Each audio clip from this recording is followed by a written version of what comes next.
Welcome to What If She Knew She Was Powerful Luncheon.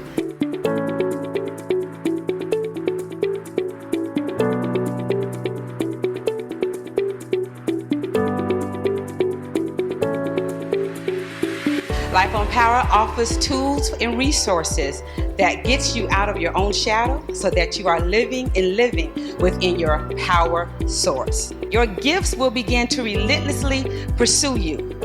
And if you can see it, you can begin to believe it. And if you believe it, sister, you will become it. I am powerful because I know that it's never too late to start over again. Because I'm confident, I transform lives, and I'm walking in purpose and on purpose. I was born beautiful. I was born to run. I was born to soar.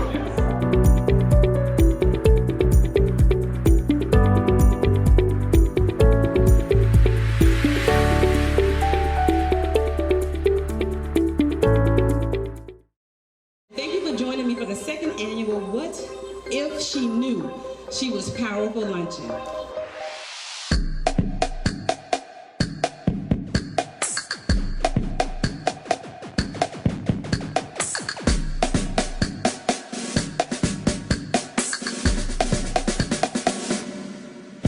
When you think about yesterday and what you paused to do, but if you knew you were powerful, what would you have done just yesterday?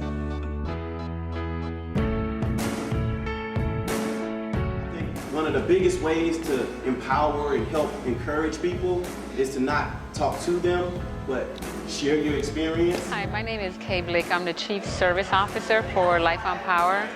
And what I wanted individuals to take away from today's conference was just where they get to hear different perspectives on everyday experiences that we all go through. I wanted them to think about their life purpose and what's there next. I think the second panel, What If She Knew She Was Powerful, impacted me the most because I just love seeing other women of color being successful and sharing their stories. My name is Sherry Ann Danner, and I was a part of the Wealth on Power panel. It is important to understand that you're worth it. That wealth management, wealth acceptance, wealth in general belongs to you. I know I'm powerful because I help other women to be the best version of themselves as possible. Because God lives in me. Because I have everything that I need to succeed. Because I believe in myself, and I know that there is a tribe of women out there that believe in me too. Because I'm Black girl magic. I am powerful because I'm beautiful. I don't give up. I am driven, and I know I'm going to be successful, which I am every day as I wake up every morning. So that's why I am powerful.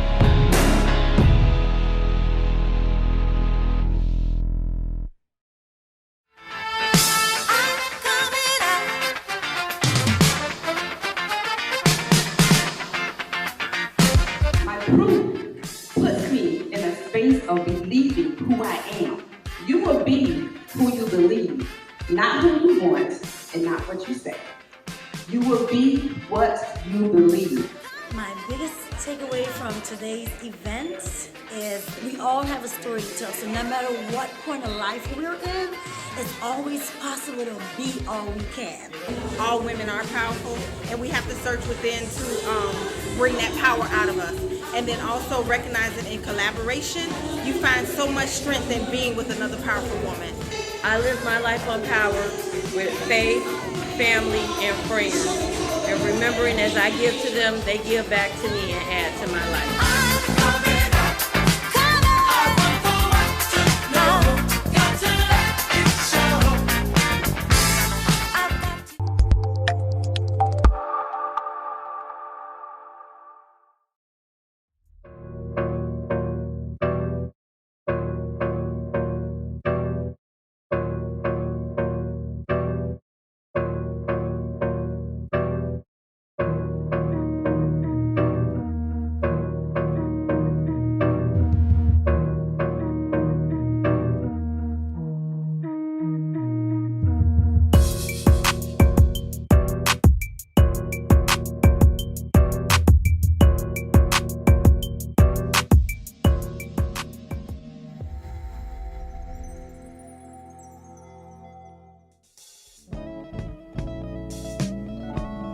For the 4th year in a row, Life on Power brings you What If She Knew She Were Powerful? And for the 3rd year in a row, I am excited to be your host. For those of you who don't know, my name is Crystal Chanel. I am the Mistress of Ceremonies, the MOC, and I want to welcome each and every one of you to the 4th annual What If She Knew She Were Powerful E-Summit. That's right, it's our first time doing a virtual summit of this magnitude. Last year, we put 300 attendees in the room, but this year we have people tuned in, not just in Florida. Hey to all my Floridians. Not just all over the country, as you guys can see, I'm in Portland, Oregon, but we have folks tuned into this summit from all over the world. This year's summit features world premiere performances, panel discussions, and a truly dynamic keynote speaker. But I want to take a moment to say thank you to our founders and visionaries, Shirley Tolliver and her partner, Kay Blake. And also, I gotta send a special thank you to our virtual volunteers. They are hosting watch parties all over the internet right now. Make sure you ask your guests to check in. We want to know where they're watching from and how did they hear about the summit. And guests, do me a favor and use the following hashtags. You can use hashtag virtual pivot, hashtag Life on Power 2020, hashtag powered up, and hashtag I'm powerful. Let's get started.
With our first performer, powerhouse poet based in South Florida. He's the visionary behind Anna Floetry, well known on the poetry scene. I want you to put your hands together for an incredible writer and poet, Mr. Quick, the poet.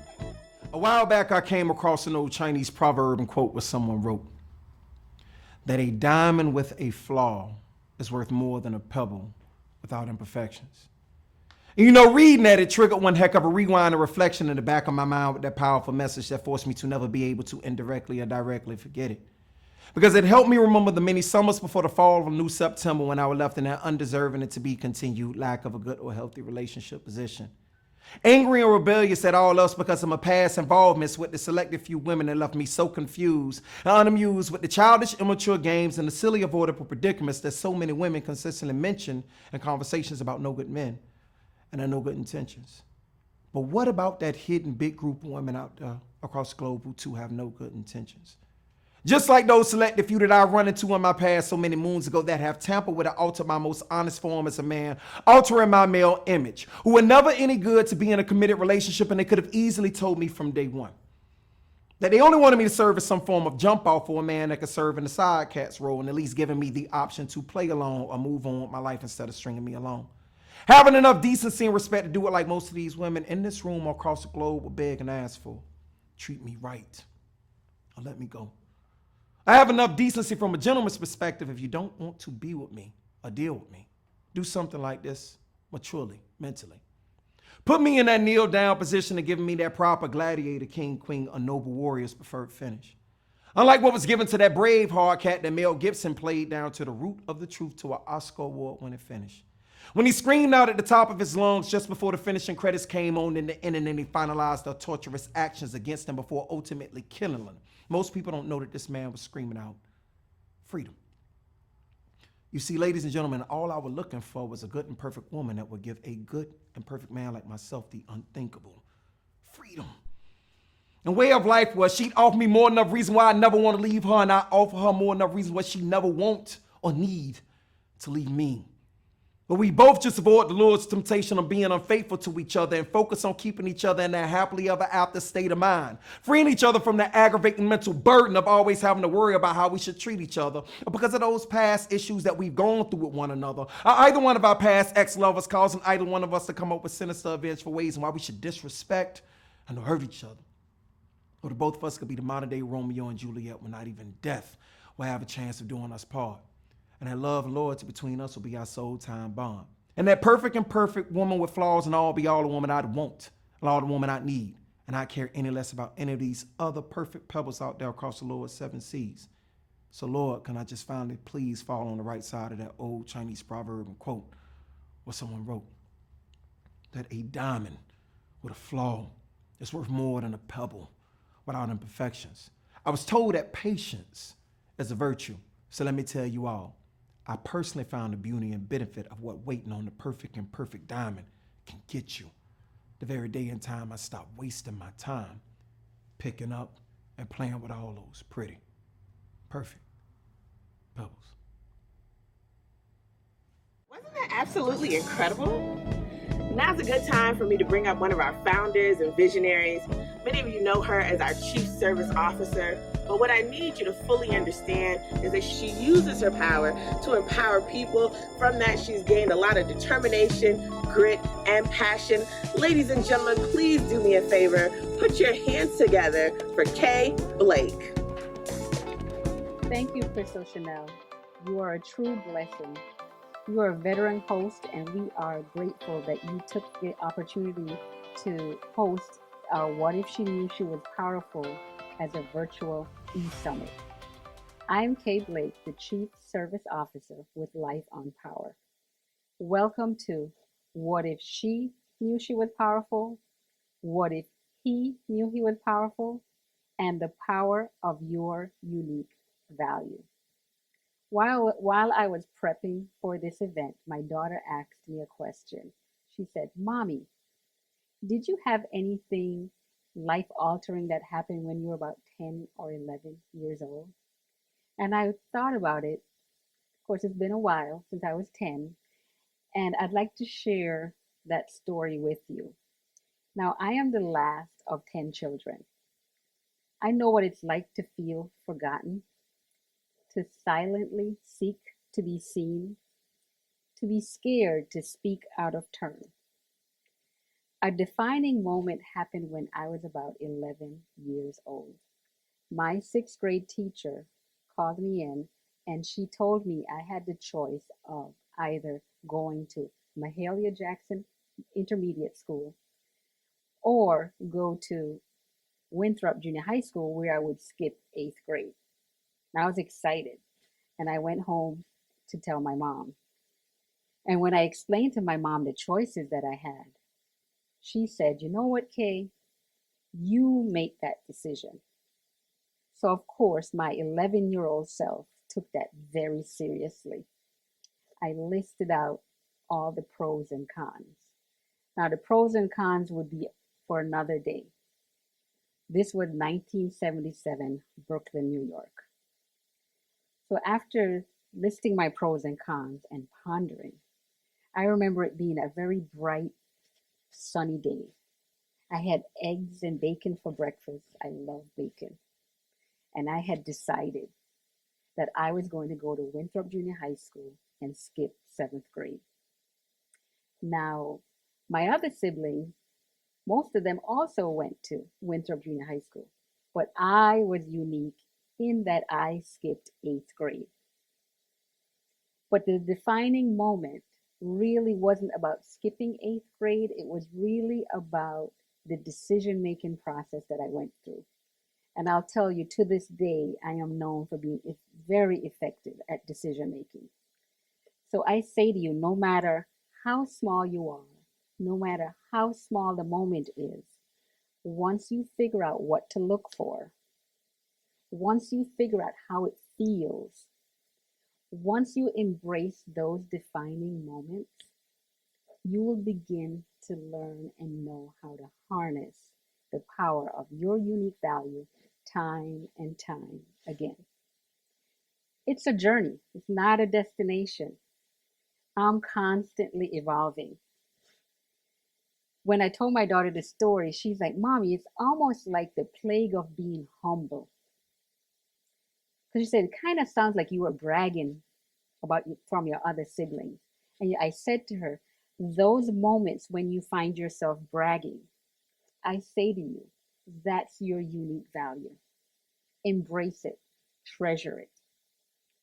How do you see your unique value? Either you see it naturally through your naked eye, or you could get spectacles, glasses, surgery. You could change your proximity to see your value more clearly. I'd like to take a mindset moment. Positive change can happen when you carefully reproduce the behaviors of successful people. In NLP, we call this modeling. I'll let you in on a secret. That successful person may be you. So I want you to take a moment and imagine a victory that you experienced. Whether you did it running, walking, or crawling. Perhaps you got the job. You started your own business. You motivated someone to do something. Maybe you got out of bed today. I want you to embrace that moment of victory. What color did you see? What sound did you hear? How did it feel? What did it smell like? What did it taste like? Take a moment. Think about that victory and really think about that moment and answer those questions I gave you. Today is about leadership. What if she knew she was powerful? And for the first time, what if he knew he was powerful? In the words of Coco Chanel, in order to be irreplaceable, one must always be different. We have amazing men and women, thought leaders that will be sharing their experiences, ideas, and visions with you today. Welcome to What If She Knew She Was Powerful. On the note of amazing thought leader, sharer of experiences, ideas, and visions, our next speaker has eaten a lot of humble pie. When you hear her story, you'll realize that she has spent so much time on her knees, in her journals, silently seeking how to show up for God. It has been a journey. Once she fully embraced her calling, one fruit was the birth of the Life on Power movement. She is a founder and author, a career slayer, and a kingdom worshiper. I admire her ability to harness the power of her unique value as well as the unique values of those around her. Ladies and gentlemen, it's my honor to welcome Shirley Tolliver.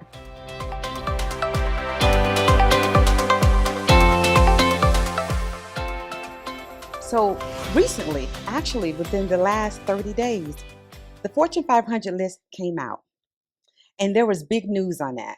The big news is that there are 37 women CEOs within the list of the 500 companies that represent 2/3 of the U.S. economy. I'll say it again. There are now 37 women on the list of the Fortune 500 companies that represent 2/3 of the U.S. economy. Really? 37 out of 500. We are celebrating that as a victory in 2020. So what does that really have to do with the power of your unique value?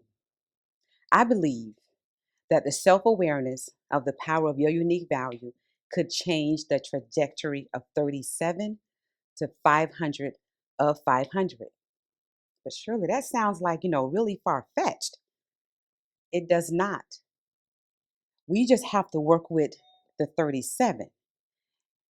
And in a moment, I'll talk about that dividing and that multiplication of the 37. But there are three things that they can do. There's a whole lot of things, but there are three things that applies to the self-awareness of your unique value. If each one of the 37 know the self-awareness of her unique value, it will produce more diverse women CEOs. The self-awareness of your unique value will obliterate the imposter syndrome. The self-awareness of your unique value will produce more women-owned, thriving businesses. See, all we need is the 37 to have another 37, to have another 37, to have another 37, just 74 times. That's not a lot. We're only asking for each one of the 37 to have one. How do you do that? We're just going to talk about one of them. And we'll just take the first one about producing more diverse women CEOs. So while you're driving results in your career, and those that aspire to be one of the 37 and on the Fortune 500 list, while you're driving results and you happen to get there, I'm going to ask you a question. And I actually want you to answer it. Oh, you hadn't heard. When you hear me, no matter where I am talking, you're going to need pen and paper. So take it out now, because I'm going to ask you a few questions and you're going to leave here with homework too. So this first question is, while you're driving results, whether you own your own business or you in a career, where are the women that you have been influencing? Where are they? Are they in key positions? Because the reality is, if you don't have them above you, the side of you, you can look below you and see any of those women that you're influencing. How are they going to get to be number 38? After you leave being number 37. If they're not in key positions where they have access. The title doesn't give you or her power, it gives them access. So when you get them there, they're able to access sponsors, mentors, development that can get them to be one of the 500 instead of one of the 37. But sure, that's not really me.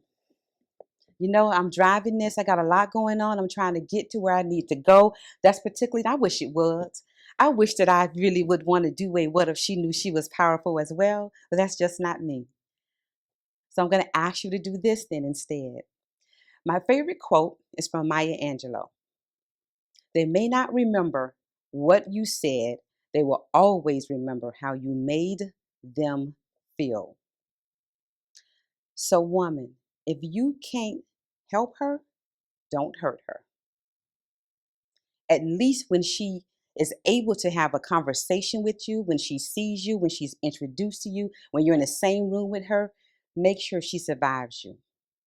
Make sure she leaves knowing that she can be you and that it's okay to aspire to be you, because you don't aspire to be the only one. At some point, you want to be one of many.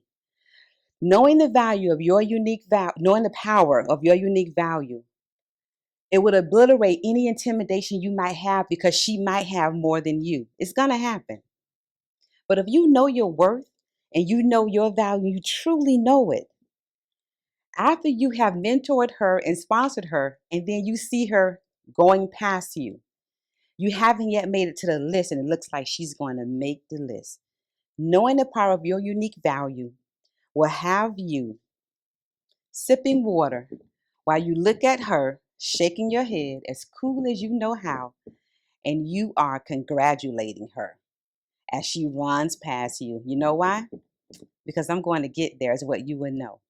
And you might be number 47, and she might be number 37. But then we get the opportunity to have a victory that there are 10 more. We just need the 37 to do this 74 times. A different 37 does it, and a different 37 does it, and we'll get 500 out of 500. But that's not realistic, Shirley. Yes, it is. But don't we want diverse at the table? No, we want talent. And if that happens to be 500 women of all diverse nationalities and races, then that's what we need. And it's okay that they're all women. I say to that. Sorry, not sorry. It's been just the other gender for a long time. So this is your homework. And this homework, I normally ask you to do it within a week of being in the middle of and being participating in the What If She Knew She Was Powerful experience. I'm going to give you 90 days to do these 3 things. And I'll give you 90 days because it's going to get you to at least the next quarter of 2020. Right now, we're embarking on July. And that means 6 months of this year is gone. You've already gotten through and in the middle of a pandemic and pandemonium. So you're going to make it. The next 90 days, I have a few things you're going to do. Number 1, you left somebody behind as you drove in your career, as you were building your business. I know you did. There's at least one person you left behind. She may even be at that last company where you were. What I want you to do, find her. And I'd like for you to offer support. 4 simple words. What do you need? You're going to offer value. That's the first thing you want to do within 90 days. Offer someone value because you know the power of your unique value. What do you need? Find that person, not a random person. It's going to be easy to go to someone you don't know. Go to that person that you left behind. Find her and ask, what do you need? That's 1. 2,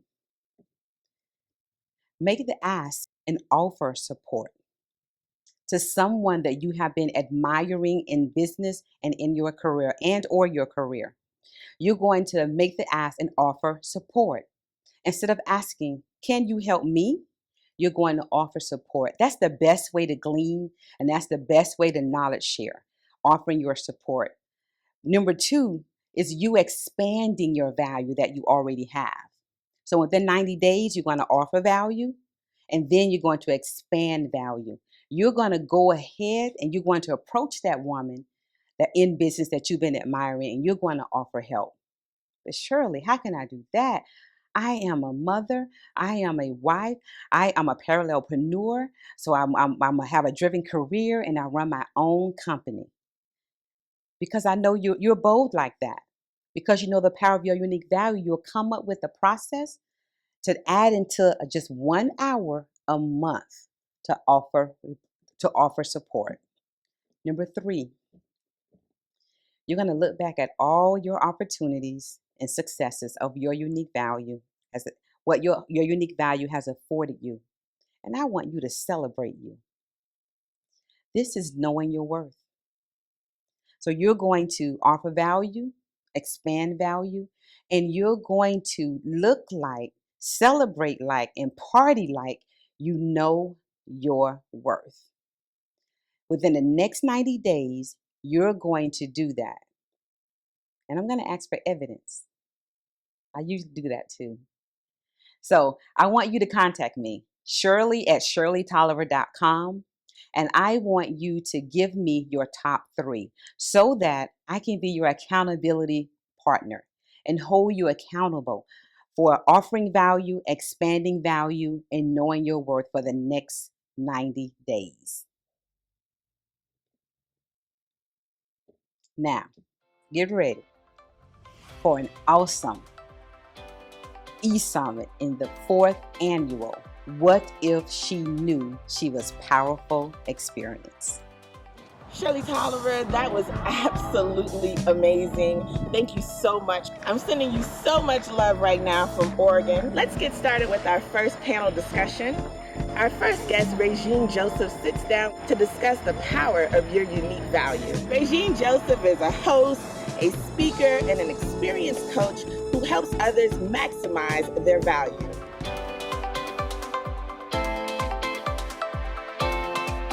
Thank you, Crystal Chanel, for guiding us on this LOP experience.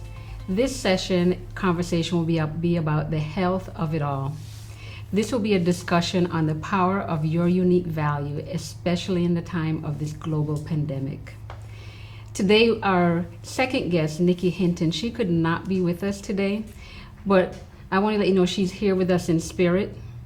And when your sister can't make it, you want to show up for her, you want to sponsor her, and you want to be her voice, and you want to hold her in her heart. So Nikki Hinton is here with us today.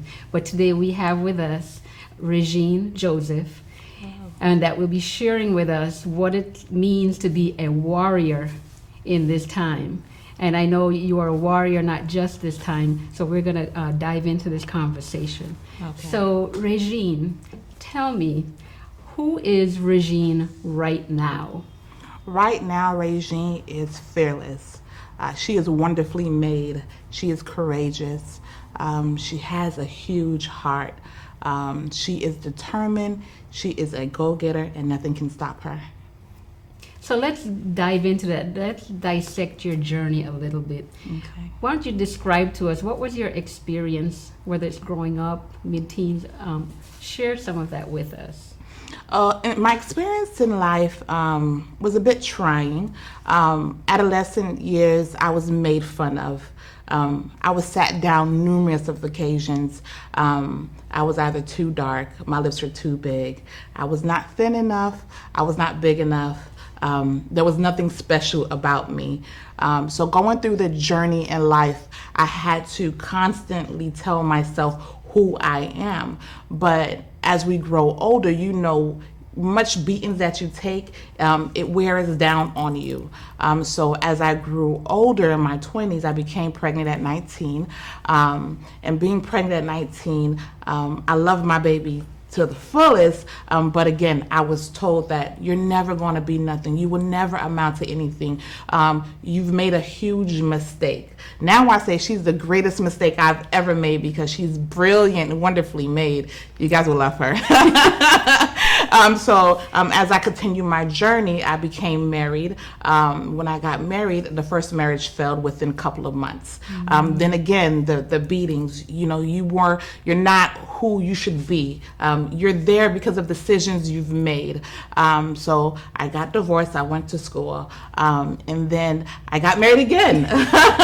And then 2 years after that, I got divorced again. And then that's when God started taking me through that journey. And that's where I reintroduced myself to myself. God took me on a journey of who Regine was and how she was wonderfully made.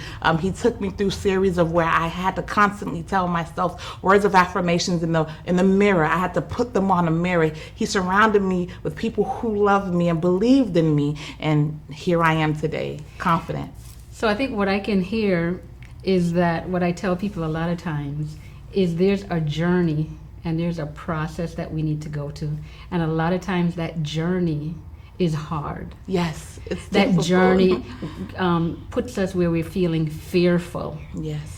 And I think what I hear from you is that, especially, you know, you're married, divorced, and you're married again. That means you face that fear instead of thinking that, well, that didn't work, I won't do that again. Right. So I really appreciate that. And that's how we're looking at how do you develop who you are? Yes. Because those experiences is what develops who you are. Absolutely. So let's, thinking about your journey, what makes you uniquely qualified to thrive in this journey of where you are now? What makes me qualified is my experience. I'm a true believer in, I don't want you to lead me if you've never been through it. There's nothing you can teach me if you have not gone through that journey. And this is just how I look at life. So I think what qualifies me is my experience. And because I've gone through so many trying things growing up to now the age of 36, I feel like that itself paved my way through. That wilderness experience, the education I had to seek, the mentors that I had to gain, the friends who embraced me, the friends who taught me how to love myself so that I can effectively love them, my children. So my experience is what helped me through and can help other people through the things that they've gone through. So if we think of our present time of this pandemic that we're going through, and you're a frontline worker, and I'll say my experience, my daughter is a frontline worker because she works at a restaurant. So the to-go, she worked at to-go, and the to-go is the only thing left open. Right. So I know what it's like to deal with somebody who's a frontline worker and them coming home and just staying motivated for the process. So what motivates you to stay as that frontline worker?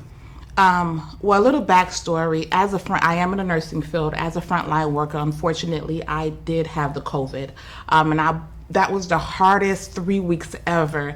I would even say it was harder than childbirth. Yeah. And I leaned on my children. I leaned on my family.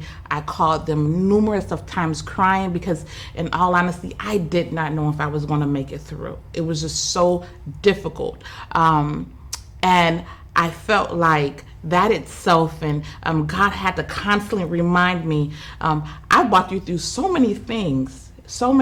This right here is not going to break you. So yes, you are ill, but I sit in empathy.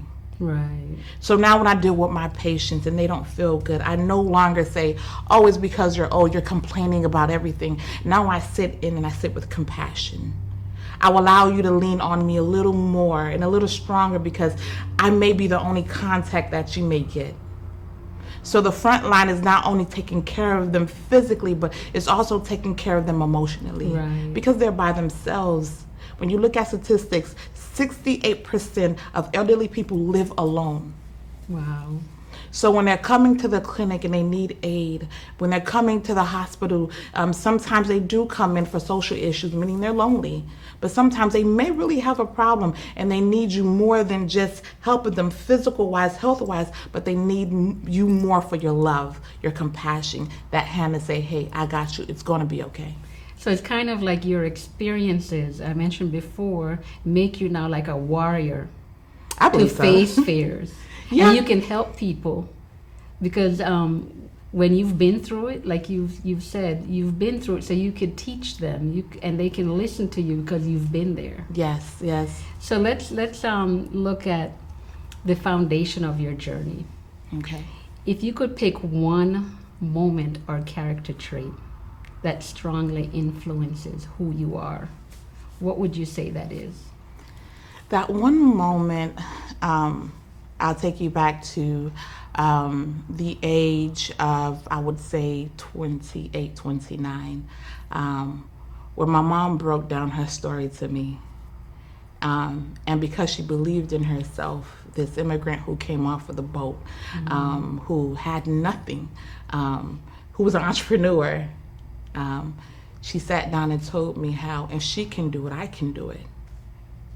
So that experience molded me to who I am. You know, you go through things in life, but it's something about going through something and having your mother understand what you've gone through and who you are, and understand your value, because unfortunately at times they may not understand your value, and it's now them seeing the fight in you, they understand and respect the value. So it was just that talk that I had, that moment I had with my mom, the moments that I've cried to her and had to tell her I feel like I can't do this anymore, and she reminds me of my journey. My mom can sit there and remind me of my journey. And that itself say, okay, Regine, get it together. Who are you? I am enough. I am strong. I am wise. I am a mother. I am a woman. And I will go forward. So she kind of like taught you to embrace who you are, that uniqueness that makes you, because you mentioned you had a child at 19. Yes. So it's like embracing that, which a lot of times when we first encounter something, we have the fear, we have the stigmas, we have the doubts. But then that early experience has taught you that, what I'm hearing is that this is something I need to go through so I can lead others. And so I can be better. It molded me to be a better version of myself. So I tell my clients, you will be the better version of yourself when you've learned what you've gone through. You can go through it and learn nothing. But if you go through the process and you learn something, that then makes you the better version of yourself. So everything I've gone through made me the better version of myself. That is such an awesome testament, and it so aligns with our theme of the power of your unique value. Yes.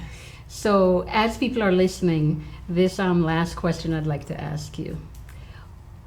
What is the growth opportunity that you would recommend others to strive to model your success? The growth opportunities that I will to tell anyone and everyone is mentorship.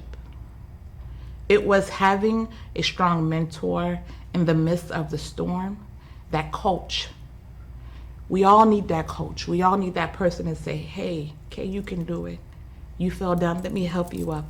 You can do it. That mentor to say, here are resources to help you get to the next step.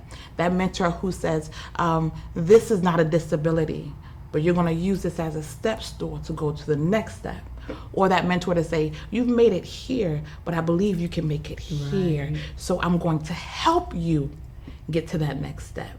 So it's mentorship. That is so awesome. Thank you so much, Regine, for joining us today. And that does close out our conversation on the health of it all and the power of your unique value. It's time to check in with our virtual volunteers. Volunteers, y'all all right? Guess how y'all doing? I just want to take a moment to say thank you to each and every one of our vendors. You know this would not be possible without you guys. Shout out to Dazzling Divas Delight, Superville Travel, The Best You Now, Natural Hair Care, Heaven Sent Soy Candles, and so many others. Thank you guys so much for being a part of What If She Knew She Were Powerful. Quick the Poet.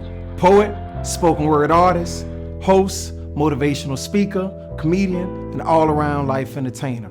You name it, I flow it. Founder and CEO of Floetry Flow For Me Entertainment, LLC, and the Quick to Love Foundation, where we aim to enlighten, educate, and artistically unite the world. I'm also the founder and CEO of Floetry Sundays, The Fourth Element, and of Floetry and Flowpocalypse at the world-famous Broward Center for the Performing Arts, where the ride continues. For all booking information and or contact information, you can contact us at Quick the Poet, that's on all social networks, and or quickthepoet@yahoo.com. My lady say, oh, touch my body, my body, my body, ride my body, my body, my body, hot like a Bugatti. Oh, see my body, my body, my body, feel my body, my body, my body, grinding on your body.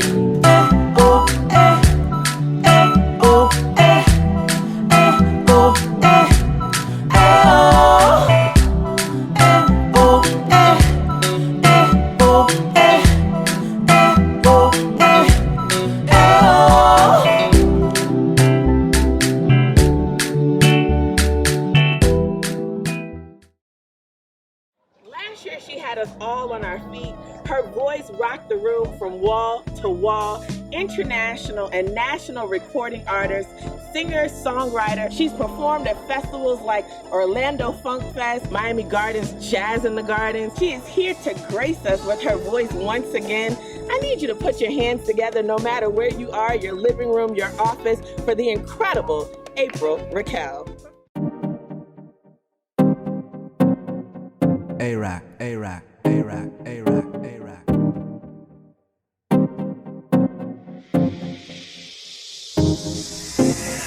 They told you that you couldn't do it cause you washed up. Ain't like them bad girls said you should get your socks up. But I got this plan and you might not understand. I'ma go hard as I can and I'm gonna be the boss of it. Just watch me do this, put no limits, only swag on it. Walk right up to the front where I belong and brag on it. Go to the top, I'ma give it all I got.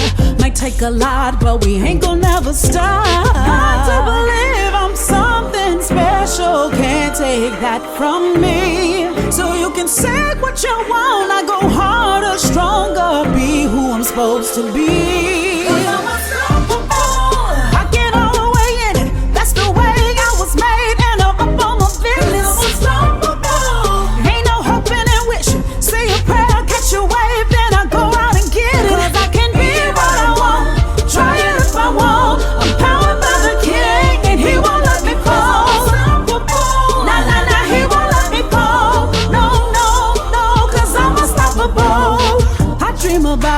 go get it, that's how I do. Not in the stars, I'm not lucky, I just pray through it. Fall on my face and I might make mistakes, but I don't let it break me, cause I'm still on my way. I do believe I'm something special, can't take that from me. So you can say what you want, I go harder, stronger, be who I'm supposed to be. I get all the way in it, that's the way I was made, and I'm up on my business.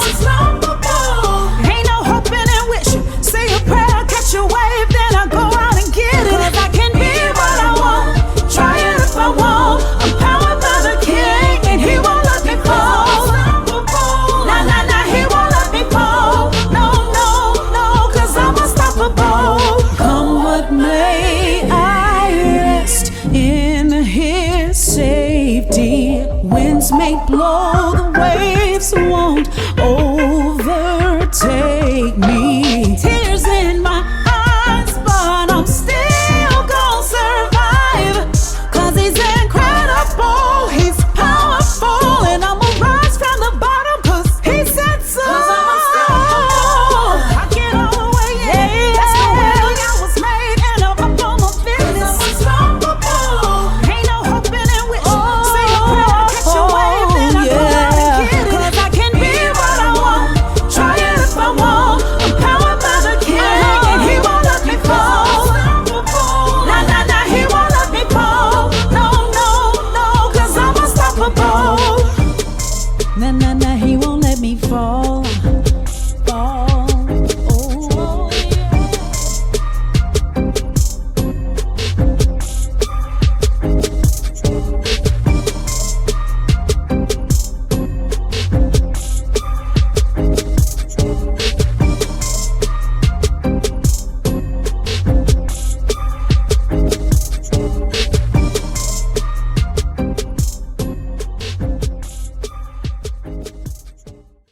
At this time, I want to bring up Kay and Shirley to talk about Trinity Tribe.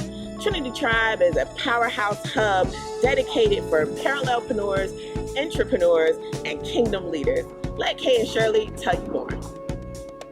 Thank you, Crystal Chanel. So you have Shirley and Kay with you again and together. We want to talk about two new ventures we have with Life on Power, the Trinity Tribe and Lead Like a Girl. That's Tribe with the Y and Like with the Y.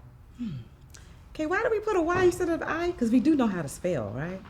Yes, we know how to spell. We all graduate grade school. One thing we always talk about in Life on Power and just life in general is it's always important to know your why. That is your foundation for success. So that's why we have the Trinity Tribe with a Y and Lead Like a Girl with a Y. Thank you so much for asking that, Shirley. Tell us a little bit about Trinity Tribe. So Trinity Tribe is our new Facebook group. It is the hub for parallelpreneurs, entrepreneurs, and kingdom leaders, providing valuable coaching and experiences for the entire tribe. You'll get resources and tools for parallelpreneurs because it's challenging, delivered during the day for the company and your career that you're working for, and then delivering all day for your company as a parallelpreneur. That knowledge sharing that we're going to get in Trinity Tribe will be happening consistently in the Trinity Tribe from myself, from Kay, from visitors, and any resource that we have access to, you're going to have access to that in the Trinity Tribe. So Shirley, you're going to tell us a little bit about parallelpreneurs, but I want to talk about the intrapreneurs, because I really align with intrapreneurs because that's when you work for an organization, but you squeeze everything out of all the strategy that you can as if it's your own company. Because I know, we'll talk about later, and we'll talk about today about the unique value. So I know my uniqueness, so I need to make sure I'm an intrapreneur where I'm giving it 150%. Yeah, and then kingdom leaders. What exactly is kingdom leaders? So we're going to hear that a lot in the summit today. A kingdom leader is an individual that's leading like Colossians 3:23. You're doing everything as though you're doing it unto God. But you're still human, you're leading humans, you're interacting with humans, and you're collaborating with humans. So the Trinity Tribe is going to be your power source as a kingdom leader. So now we're going to go into Lead Like a Girl. Shirley, tell us a little bit about that. Lead Like a Girl is that program that the Life on Power Foundation has created so that our young girls ages 13 to 18 have access to becoming a leader while she's a girl. Why? Because if you're leading as a girl, you will become a woman who's a leader, an authentic leader. And we realized there was a real need for that, not just making sure that they're getting their education, but they end up people we're working for, we're working with, and we want to work for and with. So, okay, a little bit more about Lead Like a Girl.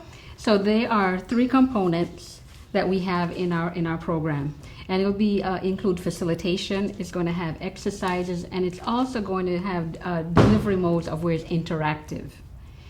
The 3 components, one is leaders are followers first. The second would be what are leaders made of? And then also leaders do this. Our mission for Lead Like a Girl is to deliver this program free at no cost for public and nonprofit organizations.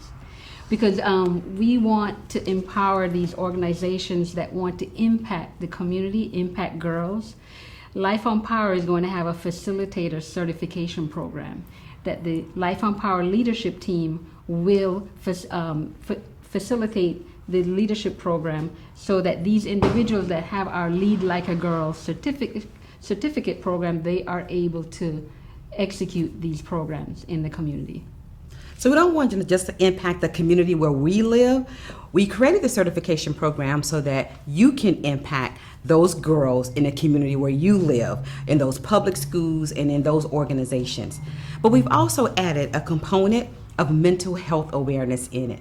If a girl knows about mental health awareness when she's 11 through 18, then that's something that she'll be able to use when she becomes a young girl, when she becomes a young adult, when she becomes a woman, and when she becomes a leader. She won't question using mental health as a resource for her to continue to lead authentically.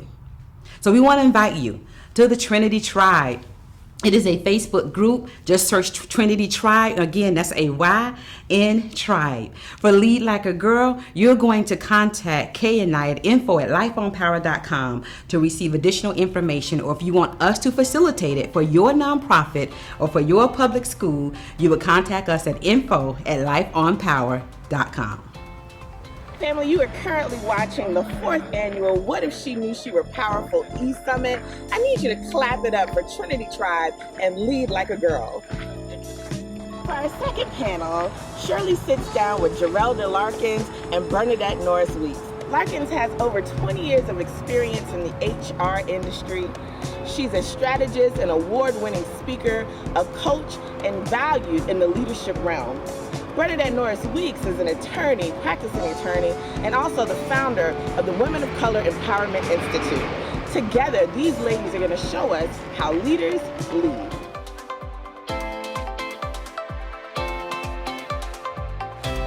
Thank you, Crystal Chanel. We've come to the time of our E-Summit for the panel discussion and the conversation on Leaders Lead. My co-panelists are Bernadette Norris Weeks and Gerelda Larkins. And we're going to get right into this. So effective leaders have clarity in their own value, but some of them are still battling with the imposter syndrome. So I'm going to start with Bernadette. Bernadette, what are some effective strategies to obliterating imposter syndrome? Okay, so first of all, the imposter syndrome, as a lot of people generally know it, is a phenomenon whereby one doubts their own abilities and they have a fear of being exposed as an imposter, right? Yeah. And so in order to battle that, I think that we have to all recognize, first of all, that that's something that's going on, something that we all experience. It's not just unique to women of color, but also to just a lot of high-powered, high-performing women in leadership, because we're, I think, taught in a lot of ways to be humble and if you're doing something so well, you think anybody can do this probably, maybe it's not unique to you, which is crazy. And so we just have to recognize these feelings and arrest them, and know that we are better than we think we are, and own our own greatness. Recognize them and arrest them. That's right. I like that. Cool. I like that. Geralda, same question. What are some effective strategies to obliterating imposter syndrome?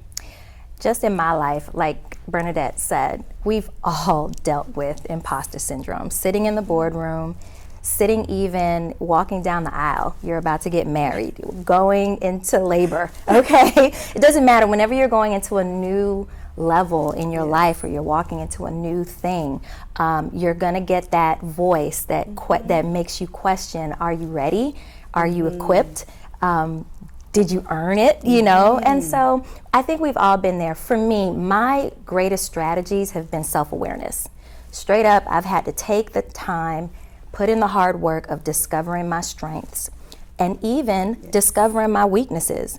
And being able to face my weaknesses and say, you know what, okay, I'm not particularly good at that, but I am good enough because I have a unique value in this space, and I know that my strengths are in this area. So I belong here, and you really have to constantly just lean in to yourself and your self-awareness, your unique value, your strengths, and hire people for your weaknesses. That's where relationships come in. That's where you build, your networks, and you focus on your strengths, because if you constantly are pinpointing what you're not good at, it's so much easier to amplify that voice of not good enough.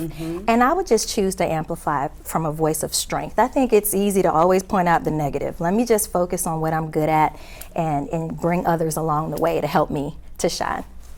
And the two connecting bridges in this is acknowledging. Whether we talked about self-awareness or Bernadette talked about acknowledging, they both said the same thing, just in different languages. Next question. Ladies, whether you are leading 5 or 500 people, how do you ensure your strategy is delivered and received bottom up? Bernadette. Great question. I think a lot has to do with understanding the people that you're dealing with. For me, I always like to work with people who are very confident and people who require not a lot of supervision, but I do have a number of people in my office, for instance, that I mentor, young lawyers, and spend a lot of time with them. And so I think understanding the situation that you're working on, understanding what you're trying to accomplish, and because I juggle so many things all the time, for me, a lot of it has to be when I know I'm not getting into a situation where it's a mentor-mentee relationship. I want to have very strong, solid people around me who can operate independently of me, which helps that bottom up to top, building that team. So. Yes.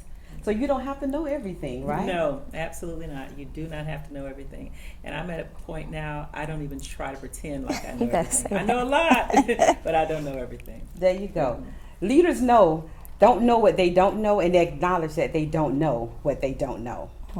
Geralda, same question. Whether you're leading 5 or 500, how do you ensure your strategy is delivered from bottom up?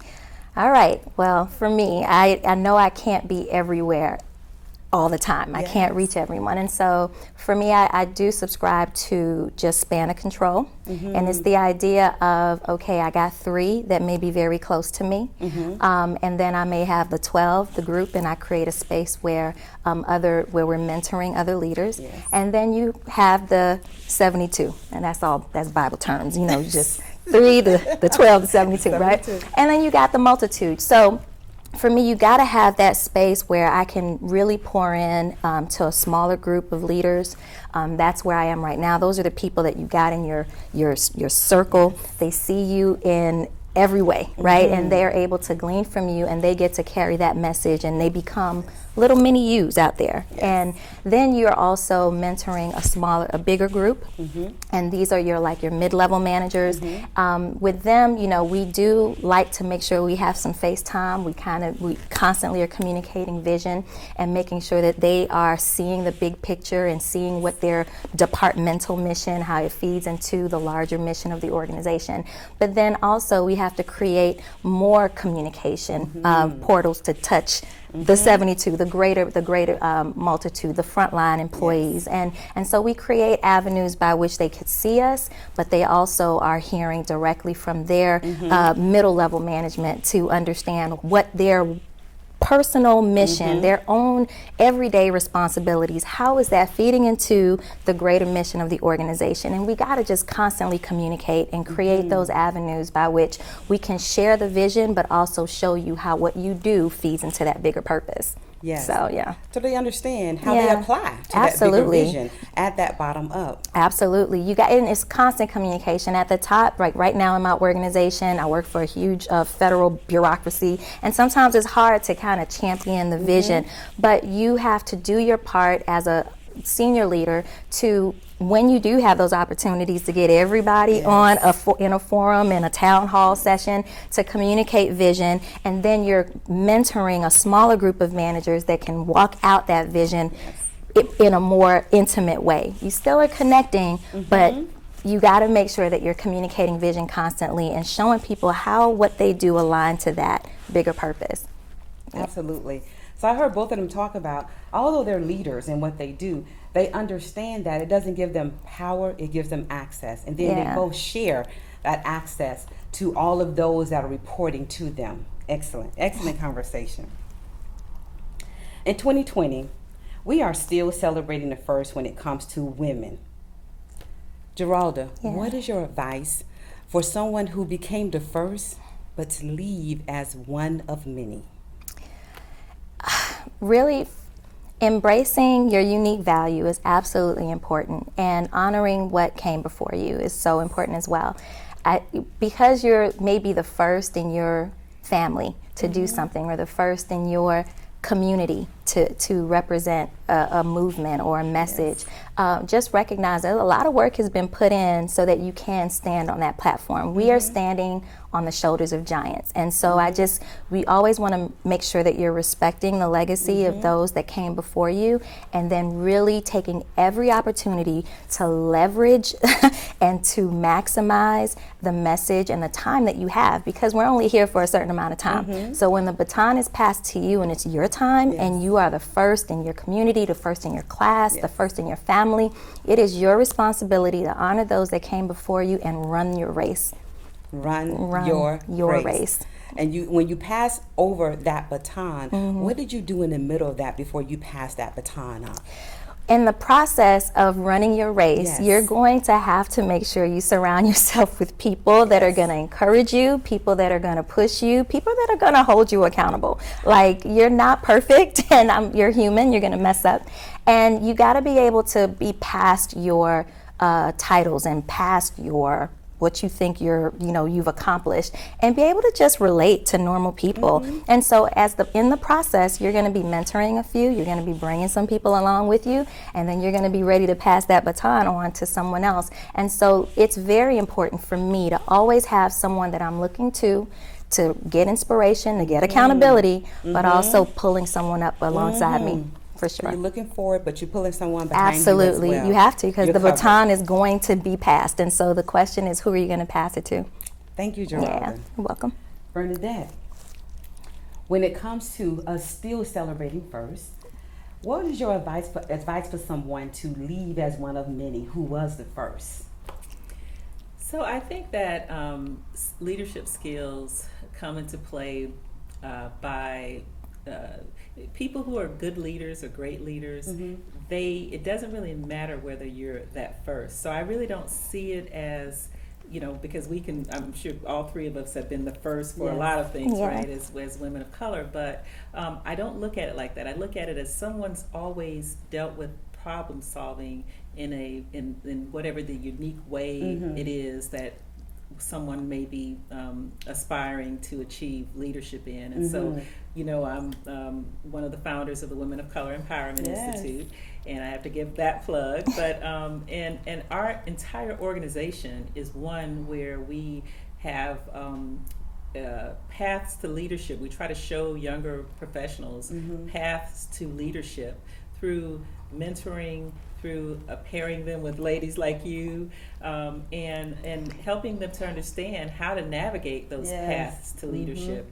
And so it doesn't, and so you can never really look at it as though you're in it alone. You have to be able to reach out to others who are going to give you that sound advice and help you navigate good decision making. And you never have to create things from scratch. That's the beauty about you know, leadership, because you don't have to look at it as I'm the first. We actually have within Women of Color something called Teleprofessional, which allows women, and it's right on our website, nationalwomenofcolor.com. Sorry about that, Shirley. It's right on our website, and it allows women to, when they're stuck, it can be in the middle of the night, and within 24 hours we will have a team of folks surrounding you in terms of helping you make that next best move into leadership. And so the first, and being the first, takes the understanding that you need to surround yourself with others who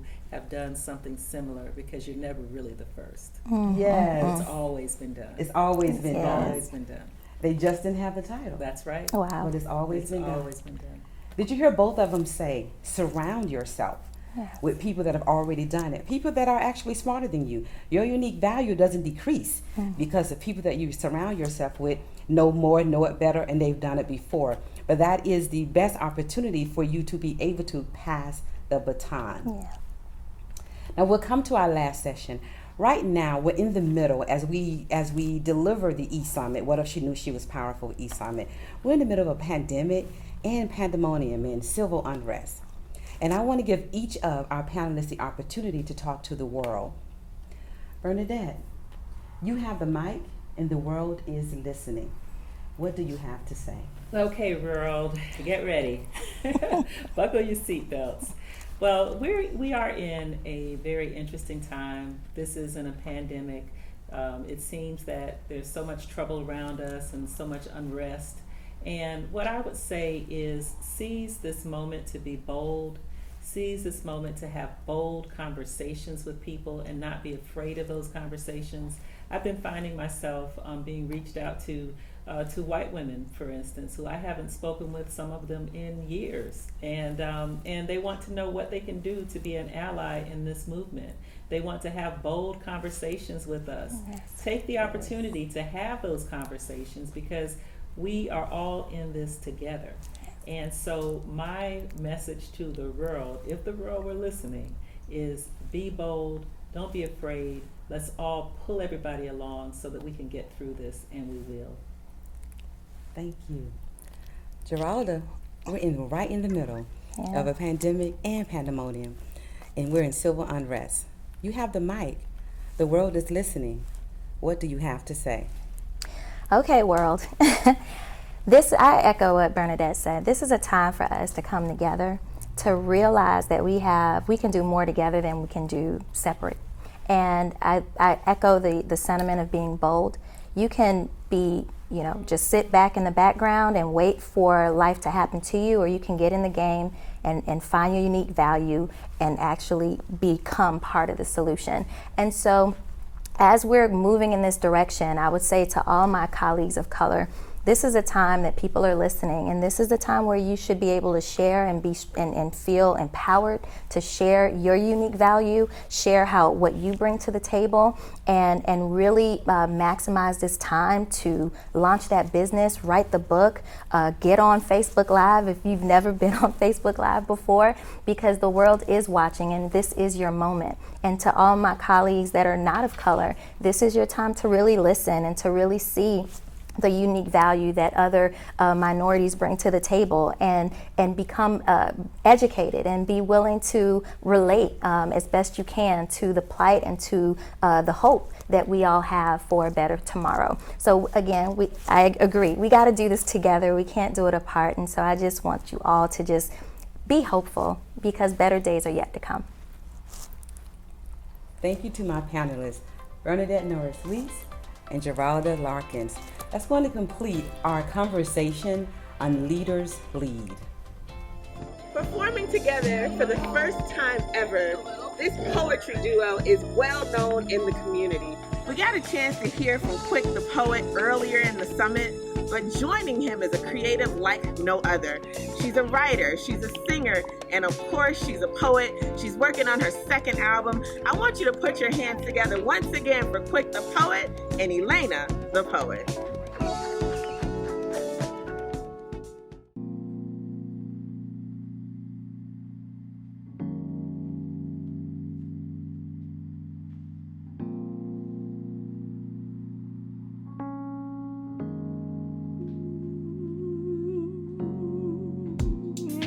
South Florida's very own Quick the Poet and Elena Ward with the Shirley Tolliver and Team Special, Rise Up, Category 5. Welcome to the rest of your life.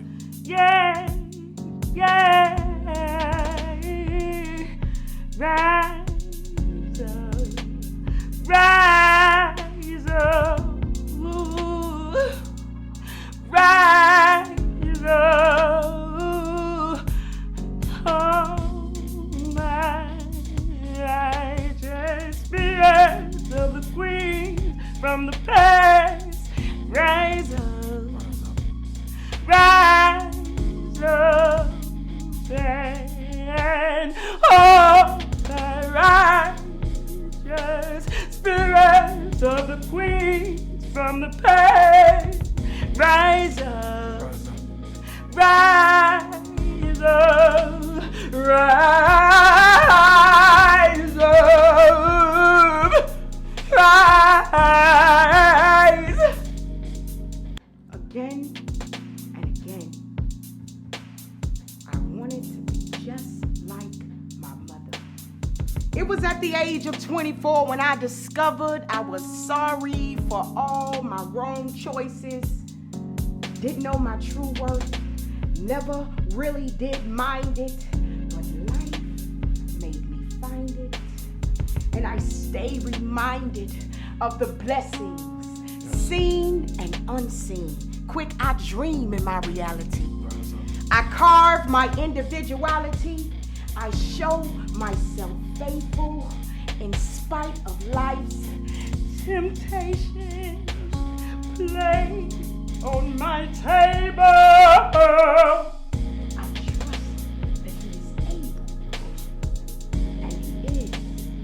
Mama taught me how to pray, how it's important to make it through each day. My grandmother still prays hard. Her mother's prayers built a portal straight to God from her bedroom. Queens, with the anointing, Christ that will spare generations, seeking to move God's hands through the spirit of determination. Regardless your situation, bold enough to believe that their work and their faith could change. Crowns made of pure gold, so they get passed down. Of course. But not every head can fit, so it gets passed around. Just because you're a woman, that don't make you a queen. Quick, I've seen way too many of us misrepresented. Yes. Do you know some people have no intentions on finding themselves? So they walk around blinding themselves with the select distractions. I tell them, be accountable for your actions. And understand that we all exist for a purpose. The earth is crying. People are dying. Oh, righteous spirit of the queens from the past rise up. We need your power. Shower us with your pure love and wisdom. Give us this day our daily routines and what it means to truly be a queen. Rise up. We need you to teach us how to eat right, how to be the light and not the darkness, how to fight the enemy in ourselves and in these streets. Quick, how do we reach our youth? How do we teach them the truth? It takes a village. If we are lost, if we don't understand the cost to bear for disowning our rightful heir to these royalties, I guess there are no real answers for me. Just action. Well then, tell them to stop acting like they forgot where they came from. Before we were made slaves, we were once kings and queens. As far from your reality as that may seem, it's a fact. Picture that. The evolution of you. Like one you never seen. Like one you can only envision in your dreams. Rise up. Rise up. Rise. Rise up. Rise up. Quick, won't you tell them they should rise up? For our youth, our family, Ooh. our lives. Yeah. One of the most beautiful and equally terrifying things to me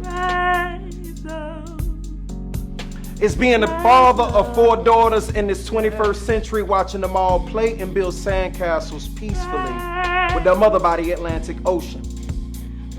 And as much as I love to want to see all of my daughters give everybody that pass us by an affectionate smile and a hug, it's always overshadowed by that dark cloud of reality of how I must readjust the naive nature and use of their trust. How I must be that unconditionally loving father that properly prepares them all for the eventual bad days and tomorrows that will eventually show up with the many life users and abusers that endlessly hunt and follow us all through the valleys of the good people. Just like the individual shadows that none of us can ever completely get rid of is exactly why I must maximize their senses. Do everything I can so none of them ever becomes another senseless victim that any killer, sexual predator, a senseless sinner across the globe can ever claim on their bucket list as another successful accomplishment that they've helped become famous for being another sad story. Just like the individual shadows that none of us can ever completely get rid of, where they described in every city, state, or country's most infamous or heinous cases described in their first 48 of Special Victims Unit. So my goodness, I need them all to listen instead of pretending to play clueless to most of all of the knowledge that I'm giving them. As I've already been warned and informed that whether it's one thing or 1 million, your children, they will eventually rebel against you on something. So I've been heavily advised to master the life skill and art of extreme meditating and patience to keep my blood pressure from overloading on any of those days that either one of my children are ever crazy enough to rebel against me that I'm mother. You see, ladies and gentlemen, I was raised old school, and though it's extremely early, while their mother slowly but surely teaches and raises them both, and both from a positive woman's perspective of how they can all positively stick together, whether we're rich or broke. How if it's possible for any man and it's possible for them all. You don't just settle for mediocre when others tell you you won't. We are all human on this globe. Elena, I'm protecting our hopes and keeping the little things available like the endless kisses and hugs, an ear or shoulder for talking or leaning on. So a long, long time from right now, when I eventually give them all away to someone, it won't be a complete surprise that I don't accept or expect them to end up with anybody different than the type of dude that their father has become, one who is loyal, loving, and reliable. Instead of the type of guy I used to be when I was no good, confused, completely unreliable. I just wish I could stay in that perfect place in my favorite way of life, just watching them all play and build those sandcastles in peace with their mother by the Atlantic Ocean forever. Instead of having to constantly hope that they all will forgive me wholeheartedly when my mood and mannerisms change on them at every erratic form that wind is coming off that Atlantic Ocean. It's on the contrary to popular belief. Elena, I'm not struggling with any issues of having ADD or from being bipolar. I'm just a man doing the very best he can to prepare my wife and daughters for those unavoidable life storms that I can't outrun or hide them from. But one thing's for sure, when those unavoidable storms eventually find me, my wife, and my daughters, they'll find me waiting on them as the last line of defense, Elena. Admittedly scared to death, but undeniably ready. I'll be ready. Rise up. That was category 5. Rise up. I love you. Next up, we have a very special panel. It's called What If He Knew He Were Powerful? Joe Tolliver sits down with solution expert Adrian Carter and Miami Gardens Councilman Reggie Leon. Joe Tolliver has over 20 years of experience in the nonprofit sector. He made a name for himself working with Broward County Urban League and United Way. He's married to Shirley Tolliver, and he's also a father of 2. Ladies and gentlemen, we welcome to the stage Joe Tolliver.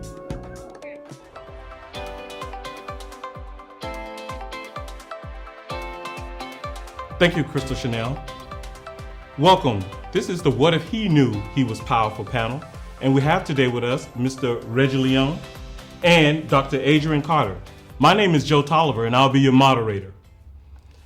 Dr. Carter. Yes. Very nice to meet you. I have a couple of questions about you. I understand that you're an author. You wrote a book, Emerging Right People, the right person in the right place at the right time. Leadership in the 21st century. Today, we'd like to ask you a couple of questions. I know it must have taken a lot to get to that point to be able to write on that level of leadership. I'd like to ask you a couple of questions about what was it like growing up? What was it like back then? And then what was it like now? And where do you see your legacy? Growing up, I came here from Jamaica to the United States of America when I was 7 years old. And I grew up, just as any average American child growing up here in South Florida. One of the biggest things that impacted my life was when I experienced sexual abuse at the age of 9. And that took a real toll on how I saw myself, that fracture in my identity. I grew up always compensating for certain parts of who I was as I was trying to always rebound from that type of emotional impact that I had. The best thing that I was able to do, especially as I began to learn more about leadership, is not just apply it in a theoretical framework or even just teaching others, was learning how to apply it to myself and beginning to take leadership over my own life and managing my emotions the way that I saw the world, and taking the steps for me to move from that fractured identity to someone who is driven, passionate about community, people, and finding ways to help us and be an example for my own children in terms of building a legacy. Wow, that's amazing. Being in the now. Tell me a little bit about who you are now and what you have going on.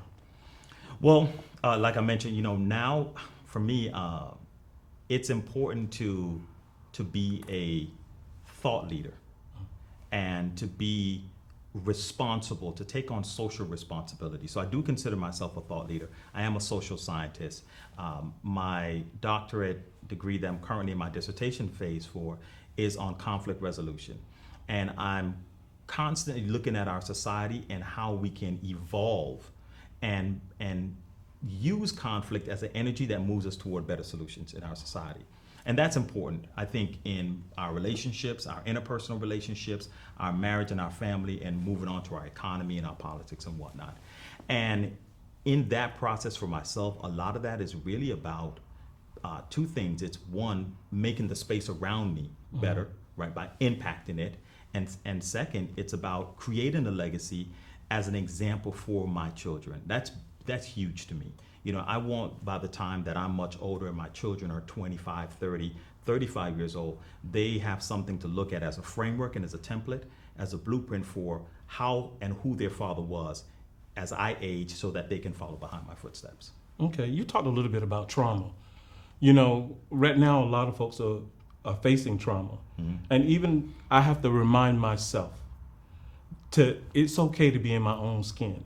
Right. You know, a lot of pressures, especially for a black man, about being in their own skin is coming from different places, different people, different systems. How were you able to manage the trauma that you experienced as a child? And are there some things that you do now to maintain that space? Well, I think at one point, I had to come to the realization that I needed help beyond how I could help myself. Right. And that's where counseling and the mental health and the therapy came in. And I did those things in order for me to work through those processes. One of the biggest things was, as I moved through that process, was coming to understand that, well, I'm amazing as an individual. You know, I have gifts, I have talents, I have something to offer. And it was more about creating what I call alignment. A lot of times people have multiplicity of gifts and talents, and I think we all have. The best way to utilize it, though, is to create alignment, that synchronicity in understanding your purpose and knowing who you are. And that takes meditation. If you're a man of faith, it takes prayer. It takes being learned and taking the time to study yourself and the world around you. And once you find that alignment, it's beautiful how things have a way of falling into place. So, no, that's been my journey and where I've been continuing to grow in. Wow, that's amazing. That's rich. That's very rich. When you think about your legacy, you know, you've done so much already. You know, what do you see for the future for yourself? And I guess I also would ask, what do you see on the other side of the crises that we're experiencing right now? Well, you know, I know that in this particular state of affairs in our country, and historically throughout America and the Caribbean, you know, being black around the world, it's I say hashtag wild black. It's like everything wild black. You know, the fact that you're black brings a lot of chaos, trauma, violence. I think we're in a state of affairs where we are going to see a dynamic change in our world. And being a conflict resolution practitioner, I think this is a ripe opportunity for me and others in my profession to be of service to others, right? To help our community move through the crisis. We're going to need crisis management and conflict resolution as a focal point within our police system, our government, our education system. And again, that's where I think legacy becomes important for me as I look to continue to build those relationships, build curriculums, and have opportunities to educate and to train others. How do you tell a young man that he's powerful? How do you tell him that he can breathe? A very, very profound way of putting that. I think it comes from a couple places. It's going to always begin at home. The same way when we look outside of the home and we look at a community, we say politics is local, because we understand that local impacts you first and most directly. I think when we look at the individual, your home becomes where politics is local. So the home front is first and foremost. Having the support around you on the home front becomes critical, whether it's parents or guardians, aunts or uncles, moms or dads or grandparents. Having someone in your life to be able to push you, right, and encourage you, I think is critical. So it's not just a matter of what can we tell the young man, it's also a matter of what can we tell the people who are around the young man, right? Are you doing your part in supporting these young people, both young men and young women? Are you doing your part by helping them educate them, or are you placating to a society that is driven with entertainment, that's driven with sex sales, that's driven with things that redirect our focus from the things that are actually most important about what's going on in our life and our society? But I think there's definitely hope. I think we're in a very optimistic time, and that's why we see people responding the way they are. So we can tell our young men that they can breathe by supporting them in the avenues that they need to be supported, educationally, financially, housing, and by being a voice of reason sometimes in your life is what they really need. Oh man, thank you. That was powerful. Well, thank you so much. I really No problem. appreciate it. But I guess my last question would be, if you had, what's your next big thing? If there's one big thing that you believe that you can make an impact on, what is that one big thing? This is your legacy. This would be your legacy. This is the thing that you like to leave behind. By grace, I believe I have a long life ahead of me. It's almost like making an album. You drop one great album, and you got to make another great album. Okay, right? you can't have a one-hit wonder. You can't have a one-hit wonder. I would say in the immediate future, one of the things that I think is critical is I do have an upcoming book that's coming out. And that book deals with love, marriage, and relationships. And what's important about that book is it breaks down the social normative values and perspectives that we have around marriage.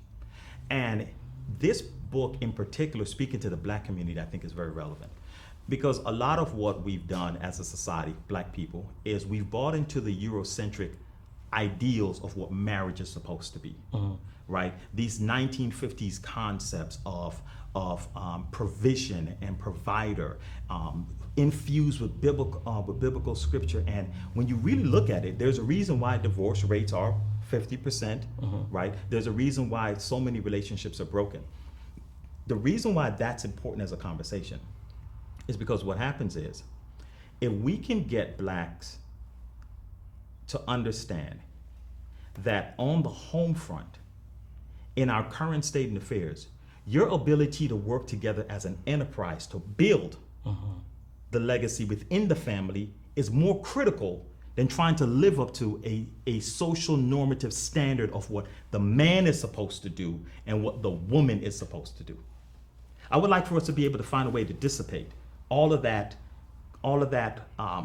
tradition and do what I think is sensible and reasonable to make your family legacy grow. So you believe that the power and the nucleus of a family is still important to young people. It gives the young people power. Absolutely. Absolutely. And I think in order to maximize that power, you have to do away with these 1950s tropes and ideals about what we think a relationship's supposed to be. Because in the Eurocentric idea of relationships, and even in our capitalistic country of America, in opposition to our African roots, is the idea of individualism versus collectivism. In America, you have an individualistic, idolicized system that is focused on me, me, me. Our African roots focuses on we. And we have to find a way to get back to that. So that place is what has happened is the conscious of the Black person, of the Black man and Black woman is at odds, right? There's an inner conflict that's happening because our consciousness wants to revert back to its original roots. It needs to have a revolution, and the revolution being a complete, right, return back to where it came from.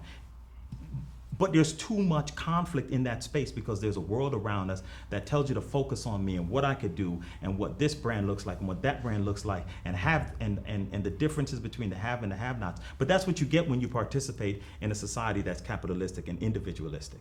And so then there's the power. And there is the power, right? The power is returning to the collective. The power is understanding the we. The understanding is in that community. It is not in the individualism that we find. Wow. Thank you, Dr. Adrian. We appreciate you. No we problem. appreciate Thank you you very much. That was Dr. Carter, and now we have Councilman Reggie Leon. Thank you for being here today on the What If He Knew He Was Powerful panel. I know you've been a longtime resident of Miami Gardens. You currently serve in your first term as councilman on the city board. You also have been active in the community and you've lived there your entire life. That's just amazing. We don't often see people rise up from their own community and have the kind of success that you've had. Can you talk to us about what it was like growing up in Miami Gardens and what your experience was like, who you are now, and what do you see or expect your legacy to be moving forward? Well, thank you for having me. Growing up in Miami Gardens, back then it was called Carroll City. I'm from a single mother home. It's just me and my two sisters. And I was the middle child. So back then I would say my mom might have paid $42,000 to purchase that home. We lived in that one home for our entire life. That house is now worth $395,000. So in the same community that we grew up in. So our family moved there. My grandma came here from Douglasville, Georgia. She was a housekeeper on Miami Beach. And so that particular family paid for my mother and her brothers and sisters to go to college. And so that gave my mom an opportunity. My mom was one of the first black teachers to actually open up a school that they started busing African Americans to. And she actually lived in a neighborhood in Opa-locka. And so she was one of the first black teachers to actually teach at the school. So the kids have an identity to be able to see her in the neighborhood and also be able to see them at school. So she helped integrate that school. So coming from such a rich history, we understood as kids long time ago the importance of being involved in our community, the importance of just making sure that we work hard. We watched her as a single mom, like I said, work every single day, night school, after school, detention. She did it all. And so what she did with us, the places that she couldn't be, she had to spend a little extra money to put us in Optimist, karate, made sure that we were able to travel. So she made up for that, her not being there, but she put us into the community. And so I'm a product of the community. How did that shape you, being in a single parent home and raised by your mother, single parent? How did it shape your value? Well, I looked at other people in my neighborhood. And so there's this guy named Mr. Floyd. So I looked at Mr. Floyd. Mr. Floyd was a construction worker. His wife was a principal. And I tend to latch myself on because I said, this is a guy that I want to be like as I get older, as I become a man. And so that whole thing about it takes a village to raise a child, it really does. Because attaching myself to Mr. Floyd, he treated me just like I was one of his kids. And so from when it came time to learn how to drive, from just simple things as cutting the grass, and just my community. But I also reached out to them. So I didn't shy away, but I saw something that I wanted earlier. And I went to them. My mom didn't let me tell her business, God bless her. We're not supposed to tell our parents' business. But she was in a relationship where she was the strong female. So she had a guy come in, but he didn't do anything. He couldn't afford anything. So she was always the one in charge of everything. And I'm like, God, I don't want to be this kind of man when I get older. So I saw that, and that caused me to even work even harder. So the good things and the bad things all played a part in shaping who you are today. Yes. And tell us, who are you today? Well, today I'm a proud father of two little girls, Reagan and Ivy Leon. I am in my first term as a city councilman for the largest African American city in the state of Florida, over 120,000 residents. I have the largest residential district. And a part of that, like I said, by growing up in a single family home, I was one of those kids that was deemed as learning disabled. In elementary school. So I had an IEP and everything. And they told me that I would never amount to anything. And so my mom, she sat down, we all sat down, we came up with tutoring, and one of the teachers lived around the corner. So I would go to her house on Saturday mornings and go through tutoring. And that's how I got here today, by hard work. So they counted you out? They counted me out. Yeah, but you didn't give up, and you didn't give in. Yeah. Wow, that's amazing, brother. So you're the councilman, Miami Gardens. You guys put on wonderful Jazz in the Garden every year, hundreds of thousands. Tell us a little bit about the city. Okay, well, I look at it as I'm your policy maker, and I'm also your quality of life person. So that front line of local government is so important because we really affect your quality of life. We decide your trash pickup, we decide water, just the necessary things that you might be going through right in your neighborhood. Some neighborhoods have problems with speeding. Some neighborhoods have problems with more police visibility. So as that quality of life person, that's what I look at a councilman as, where we write the policies, we vote on the policies, and then we also just make sure that we're upholding that quality of life that the residents are looking for.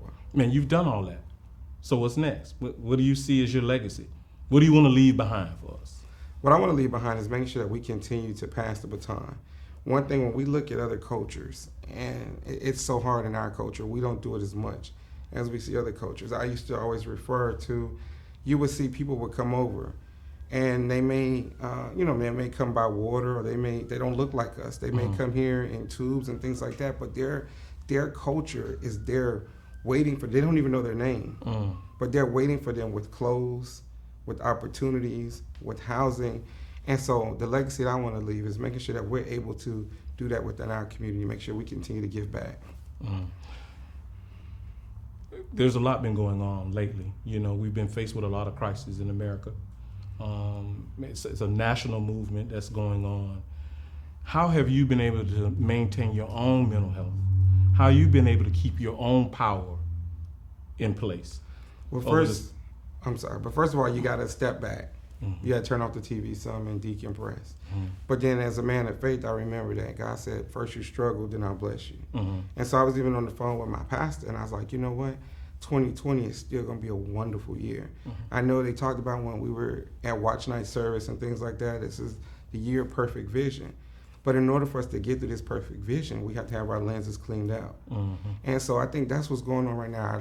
Our lenses are being cleaned so that we can actually get to the perfect vision. We're seeing things happen that we thought never would happen.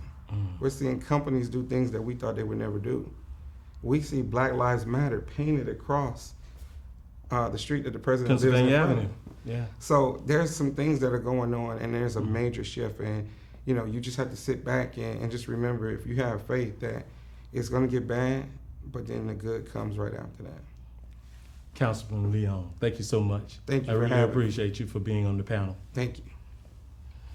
Well, thanks everyone for watching the panel. We appreciate the opportunity to talk about these important issues and to talk about the power of what if he knew he was powerful.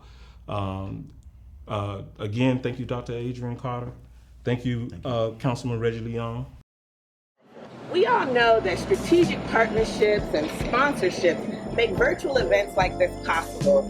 In that regard, I want to send a huge thank you to Adrian Carter, the CEO of Carter Development, Jairus Quick the Poet Evans, the founder of Anna Floetry, Elena the Poet, Nova Southeastern University, Casey Media Strategies, and Press Release Marketing. Hi everybody, I am Elena the Poet, and I am sending blessings and positive energy out to everybody. In times like these, I am reminded to walk in purpose and continue to walk in purpose and encourage you, for it is my responsibility. You guys can continue to follow me on Instagram at Elena the Poet, or on Facebook at Elena Spoken Word Poet, and check out my album. It's titled Clear Volume on all social media platforms, YouTube, Spotify. And remember guys, poetry is a gift. Located in the heart of historic Sistrunk, the Urban League of Broward County is a premier agency dedicated to advancing Broward County. Since 1975, the Urban League has empowered African Americans and other underserved communities through life-changing educational, economic, and employment programs. We aim to close the achievement gap for you, prepare adults for prosperous businesses and careers, connect families to healthcare solutions, and advocate for civil rights. We believe that with access and opportunity, our communities will have the tools to create brighter futures. At the Urban League, access is granted to advance. We are UL Broward. It is truly an honor to introduce the keynote speaker for the 4th annual What If She Knew She Were Powerful Summit. Our speaker is a total game changer. Many of you know her as the CEO and president of the Broward County Urban League. She's credited with creating a $9 million community and historical Sistrunk area. She's received numerous accolades and awards from her peers throughout her career. But what we love about her leadership is she is teaching people how to overcome poverty in urban communities. She is the true definition of powered up. Ladies and gentlemen, please put your hands together for the one and only Jermaine Baugh. Thank you, Crystal, for that very warm introduction. What if she knew she was powerful? What if she knew her unique value? What if she knew you just fill in the blank? I want to thank Ms. Shirley Tolliver and the Life on Power team for creating this opportunity to uplift the voices of women and men in support of women globally, to be able to live their lives and leave a powerful legacy.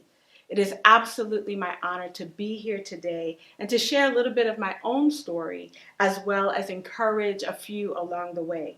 So again, what if you knew and acted powerfully? What if you knew and acted with value?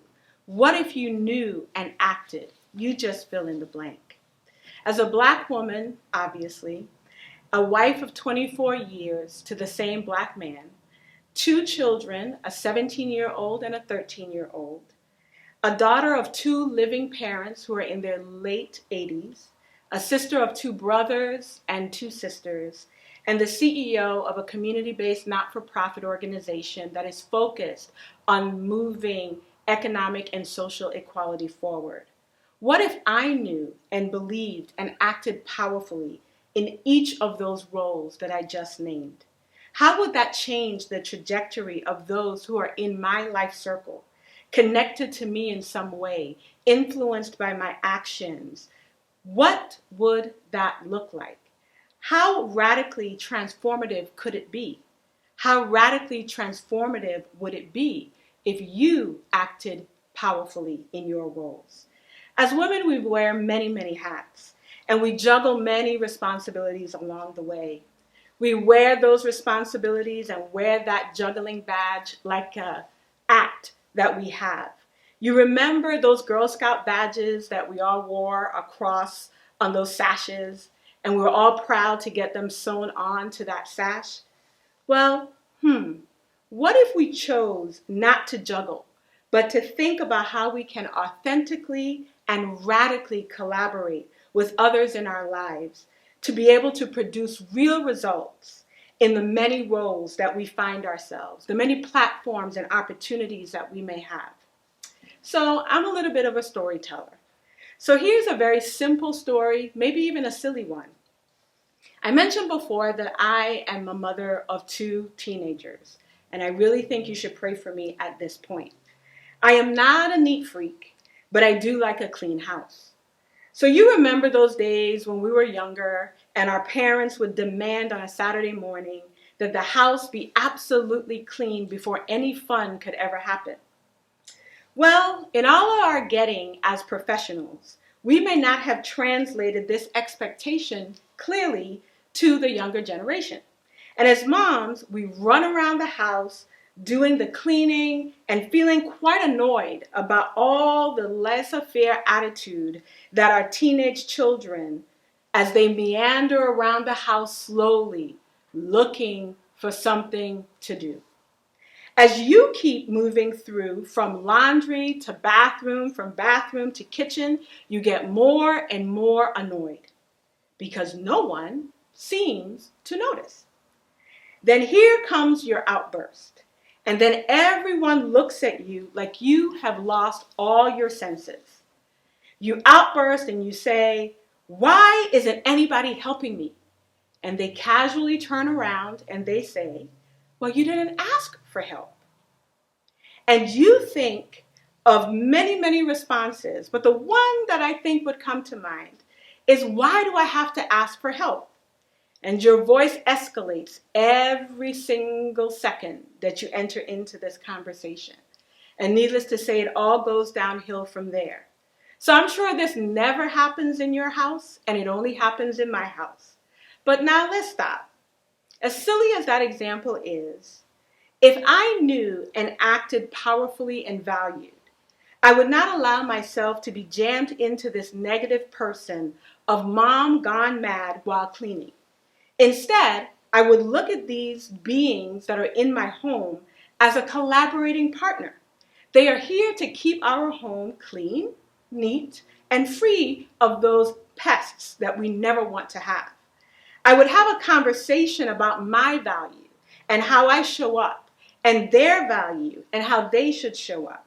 And then we would create clear parameters around what a clean house on an early Saturday morning should look like.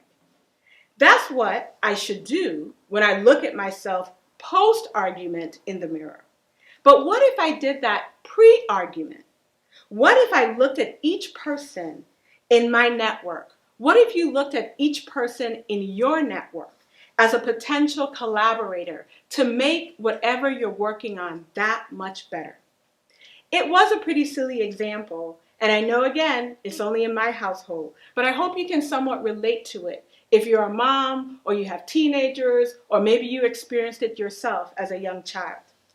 As a powerful and valued woman, we tend to paint ourselves into this false narrative that we can do it all. We are it. We can make it happen. But breaking news alert, you can do a lot, but you can't do it all. You're going to have to honor the power of your unique value. You have a value proposition in this time, and it must be manifested. It must be manifested for the world that is around you. You have to recognize your value first, and then be able to share it with others. So here's another personal story. I know that these things only happen again in my life, and that you are living your best authentic life ever. You are perfect. But for me, I am still under construction. So as a CEO of a mid to large size not-for-profit, I'm often called upon in various community and business arenas to give my input. In the beginning of my career, I thought it complimentary to be called upon and would often jump at the chances to lend my quote-unquote expertise to all of these situations. Then I began stretching and stressing myself way too thin, and I got really exhausted. And as you know, an exhausted person is never a good comrade in a fight. So in the middle of all of this, I had to own and have my own come to Jesus moment and ask myself, why are you not sharing? Is this about you? Is this really the best that you can bring to the table? And as you might anticipate, the authentic answers were not easy to take, because despite my desire to do good, I had to acknowledge that there was a selfishness, that there was a lack of humility that made me say yes. And also, there was a fear that made me say yes. And that fear, really deep down inside, was whether or not I could really do this job as the president and CEO of an organization at the age of 30. Clearly, I'm not 30 anymore, so it's been more than a minute, but I would tell you it really tied me down for a while. Just that fear of being the only woman, the youngest woman in the state of Florida to run an affiliate of my organization, the Urban League. So yes, those conversations with myself and others having with me, I'm really glad I had them early in my executive leadership, because I do believe that it has helped me, particularly in the last 15 years, to be a stronger executive, a stronger leader, and most importantly, an opportunity for me to be able to share and give the best and my value to every situation. So I do strongly believe that everyone must bring the best of themselves to the table. I remember during that time of professional reflection, this quote from Marianne Williamson. Our deepest fear is not that we are inadequate. Our deepest fear is that we are powerful beyond measure. It is our light, not our darkness, that most frighten us. We ask ourselves, who am I to be brilliant, to be gorgeous, to be talented, and to be fabulous? Actually, who are you not to be? You are a child of God. Your playing small doesn't serve the world at all. We were born to make manifest the glory of God that is within us. It is not just in some of us, it is in all of us. It is in everyone. And it is up to us to let our own light shine so brightly that we unconsciously give other people permission to do the same. As we are liberated from our own fear, our presence automatically liberates others. And I would repeat that to myself over and over again as I tried to figure out my unique value proposition. So I share this experience because when you take your time to, one, assess your value, then you can assess the values of others. When you take your time to acknowledge, to state your value proposition, then you can acknowledge the value proposition that you see in others. When you take the time to act upon your value proposition, then you can ask others authentically to act in a similar way related to their value proposition. The process of assessment, acknowledgement, and action of each person's unique value and what they bring to the table gives us the better results. It becomes radically transformative. It becomes that collaboration, the collaborative nature in which you're calling everyone to the table. So women, we've never had actually the luxury of time. Life is way too uncertain, and that we know. To allow ourselves the opportunity to be caught up in any way in the throes of infighting or jealousy or curtailing anyone's values and what they bring to the table, we don't have time for that. We all have a unique value, a value proposition that is authentic to each and every one of us. We don't need to wear the badge of busyness to cover up our inadequacies. We don't have to do it all ourselves to wear the badge of a superwoman to gain the greater respect of others. Time waits on no woman. Time is up. Our time is now. It is our time to determine our value proposition for the highest levels of collaboration in every single role of your life.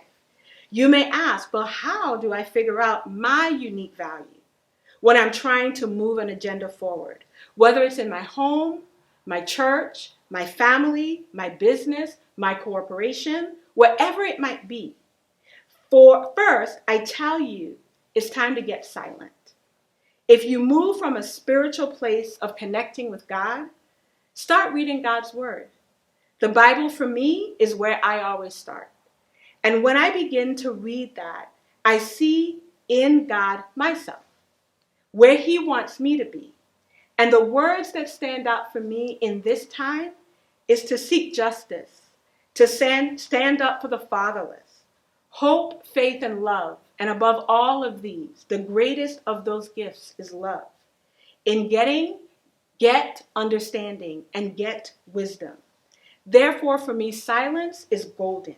Being still is always the place to listen and to hear. Whether it's meditation or whether it's prayer, find your centering point. Whatever works for you, find it. Get still, get silent, and start listening. Second, to find your value proposition and learn how to collaborate in ways that are very unique and just radically transformative. I need you to start writing what comes to you during those silent times. Write down the words that bring you the most joy. When I say joy, I mean deep down kind of joy. For me, I like connecting. I like people. I like connecting to people. I like connecting ideas. I like being solution-oriented. I know that about myself, and according to my mom, I've always been that way. So write down what people repeat to you. And yet, even those really bad things, those negative things that you don't really want to hear, write those down too. Because I remember an employee saying to me in the form of a joke, something that really cut to my core. And when I really listened to what she had to say and got silent, what I realized is that I really wanted to avoid conflict. So like many of us, we have a tendency to want to not create or be in the middle of conflict. So what we will do is we prefer to talk generally to everyone and be able to tell whatever the challenge is to everyone.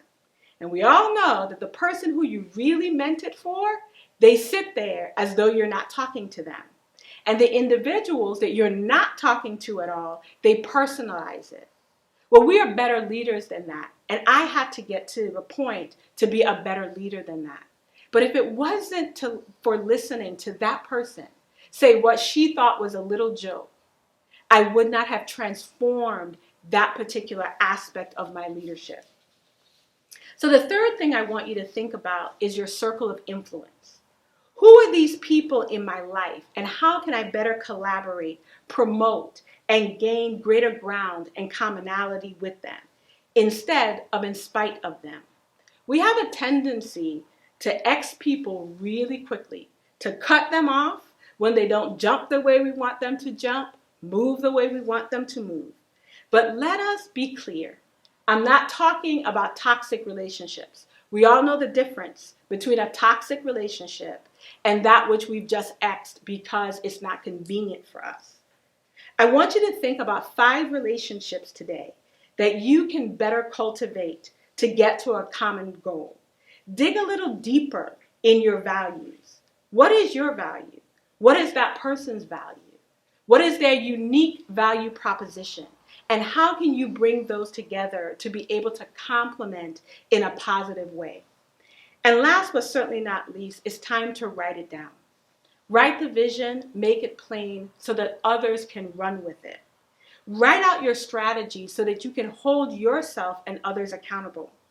If you're going to be powerful, if you're going to demonstrate your unique value, you also have to be accountable. The issue of accountability is imperative when you choose to call people to a collaborative space in your life. Without it, it's just a conversation. Many people talk, but those who lead with action remain in the room. But more importantly, they not only remain in the room, they stay at the table. I have seen this over and over again in my personal life and in my professional life. You don't have to be the loudest voice at the table. You don't even have to bang on the table. But what you have to do at the table is to be accountable and do your very best with a spirit of excellence. So I leave you with this today. What if she knew she was powerful? She would rise up, she would take stock of her current situation, and move forward in faith, believing that she will not be forsaken. What if she knew she had unique value? She would stand strong, lock arms with those around her, knowing that together, honoring each other's value, honoring each other's unique value proposition, that we can absolutely take the mountain. So let us move forward today. Let us move forward in power and in our unique value. Thank you so much. So Shirley, what are some of the things I'm sure the audience is dying to know that we have going on for 2021? So you want to stay connected with us for 2021. The What If She Knew She Was Powerful experience in 2021 is June 26th. The best way to remember is that it is the last Saturday in June every year. June 26, 2021, we will be right here. Maybe virtual, maybe physically, maybe both. Who knows? So Shirley, also, you've done an awesome job so far of our Friday conversations. I was a guest. We were awesome. Tell us some more about what else is happening with Life on Power. So every Friday, it is the What If She Knew She Was Powerful conversations, live on Facebook at 7 p.m. every Friday. And the last Friday is What If He Knew He Was Powerful conversations. So you can find us live every Friday at 7 for What If She Knew She Was Powerful conversations.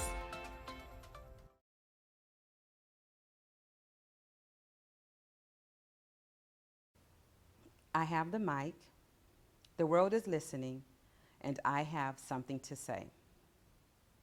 Right now, as we produce the What If She Knew She Was Powerful E-Summit, we're right in the middle of a pandemic and pandemonium. You don't have to understand our fight and our plight.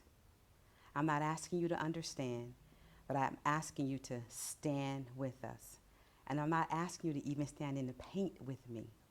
Stand around the area, because then you're able to deflect those that are trying to paint over my history, my present, and my legacy. If you can do nothing at all, just stand. We hope you enjoyed the 4th annual What If She Knew She Were Powerful E-Summit. This year was all about helping you find your unique value, and we can continue that mission together. Do me a favor and follow Life on Power on Facebook, Instagram, Twitter, and YouTube. And once again, it was a pleasure to be your host. My name is Crystal Chanel. I am the Mistress of Ceremonies, the MOC.